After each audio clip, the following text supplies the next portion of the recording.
Welcome, and today I want to show you how I put together a low FODMAP snack. This is not going to take any time at all because I'm not preparing anything. I'm just using things that are really simple. So we need to eat, of course, a balanced meal even for our snacks. So we need the protein, we need the vegetable, we need the more starchy component. And twice a day you should have a fruit. So I will have another fruit. I had one for breakfast and I will have one in this snack. And then I'll show you what I drink as well.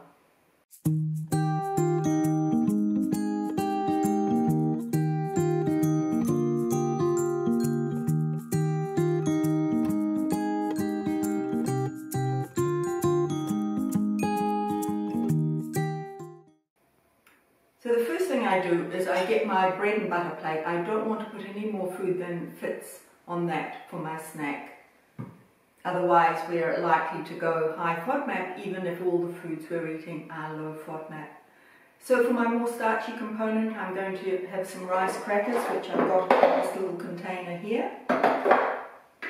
And they're just nice simple ones, so you could get a little handful of those. And then I've got some spinach in my fridge, which I got from my own garden just this morning. So I'm going to put that as my vegetable together with some baby carrots that I must admit I buy at the supermarket because I'm not sure how to grow baby carrots.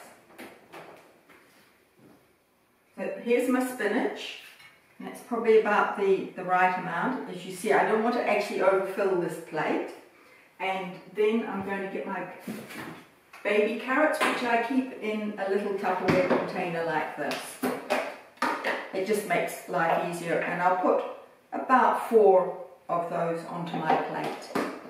So we've got the more starchy component, we've got the vegetable, now we need some protein, and of course that can be any sort of protein from leftover chicken the night before or meat even, but also some canned fish. But you can take the more vegetable-based route or plant-based route and have some peanut butter, some tahini paste. There's lots of different options even with the plant-based foods. But I'm going to have some cheese today because it's important to make sure that you get your calcium. And I've got that just in my fridge, of course. And I'm going to just cut off a little piece. Now when you first start the elimination diet, you probably have to be measuring everything to make sure you're getting the permitted amounts. I've been doing this for a few years now, and so I kind of know what works for me. And it doesn't mean that I go to the maximum permitted amount, because I know what calories my body needs. So I'm often below the maximum limit. So I'm just going to cut a piece about that big. That suits me, but for many of you, you might have to eat more than that. And you could always supplement that with one of the other proteins.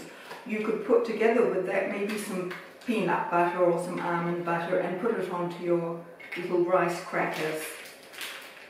So we've got the protein, the starchy component, we've got the vegetable. Now, as I mentioned, I want to have a fruit.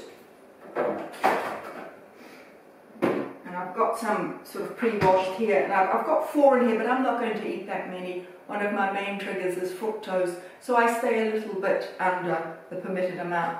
But I'll put a couple of those big ones on there. We can have 10 medium-sized, so that comes to probably about half the permitted amount. And that keeps me safe from symptoms. That might be different for you. So that there is my snack, but I am going to have a drink, and at least once a day I want to get a glass of milk into me for my calcium needs. So, which milk can vary. If you've got no lactose problem, of course you're just going to have normal dairy milk. And if you do have a lactose problem, you can have lactose-free dairy milk. But if you've also got a casein problem, which is the protein part of the milk, then you can't have dairy, full stop, and then you would be going to one of the plant-based milks like hemp milk, rice milk, almond milk. But do check the ingredients. Many of them have a lot of additives which are going to hurt you, since additives are gut irritants, and a lot of them have sugar as well, and you don't want to be overloading your sugar levels, especially if you've got a fruit in the meal like I have. So do read those ingredients really carefully and try to get one that's as plain with as few ingredients as possible. So there we go, that's my snack: strawberries, cheese, carrots, spinach, rice crackers and a glass of milk. Completely balanced, and that will easily keep me going until my lunch in about 3 hours time. Thank you for watching and goodbye.